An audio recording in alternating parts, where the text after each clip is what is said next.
వెంటనే విధుల్లోకి తీసుకోవాలని డిమాండ్ చేస్తూ రాజీవ్ విద్యా మిషన్ అకౌంటెంట్లు హైదరాబాద్ బషీర్బాగ్లోని శాఖ కమిషనర్ కార్యాలయంపైకి ఎక్కి ఆందోళన చేపట్టారు. దీనికి సంబంధించి పూర్తి వివరాలను మా ప్రతినిధి రమేష్ అడిగి తెలుసుకున్నారు. రమేష్, చెప్పండి, రాజీవ్ విద్యా మిషన్ ఉద్యోగులు ఎందుకు కార్యాలయం ఎక్కారు? వారి ప్రధాన డిమాండ్లేంటి?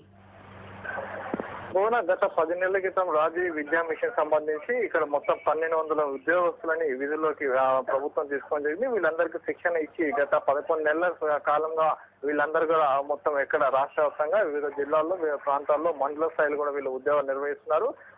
మండల అకౌంటెంట్ ఆఫీసర్ గా వీళ్ళని నియమించబడిన వీళ్ళందరూ కూడా స్థానికంగా అంటే అక్కడ ఉన్న సర్వశిక్ష అభియాన్ సంబంధించిన స్కూల్స్ ఏదైతే రాజీవ్ విద్యా మిషన్ మన ఏపీ సంబంధించిన ఆ స్కూల్స్ ఎక్కడైతే ఉన్నాయో ఆ స్కూల్ సంబంధించిన ఆడిట్ ను ప్రతి నెల కూడా వీళ్ళు తూచా తప్పకుండా ప్రభుత్వానికి అందజేసి ఉంటుంది. అయితే ఇటీవల కాలంలో ఐఏఎస్ అధికారి ఉషారాణి ఇక్కడికి వచ్చిన తర్వాత ఇక్కడ రోస్టర్ విధానం లేదు కాబట్టి ఈ విధానాన్ని వెంటనే రద్దు చేస్తున్నాం అని చెప్పి ఒక సింగిల్ మెసేజ్ తోటి మొత్తం 1216 మంది ఉద్యోగుల్ని తొలగించడం జరిగింది. వీళ్ళందరూ కూడా తమను వెంటనే విధులకు తీసుకోవాలని చెప్పి ఆందోళన గత 15 రోజులుగా ఆందోళన చేస్తున్నారు. అయితే ఇవాళ వీళ్ళ ఆందోళన తీవ్ర ఉధృతం చేయడం జరిగింది.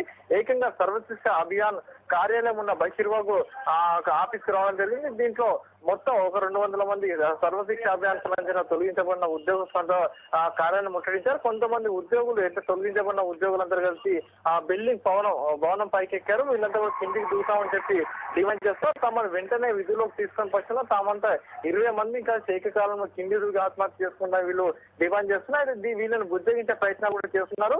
అయితే ఇప్పటికీ ఇక్కడ ఒక టెన్షన్ వాతావరణం మాత్రం నెలకొని ఉంది. Okay, thank you Ramesh.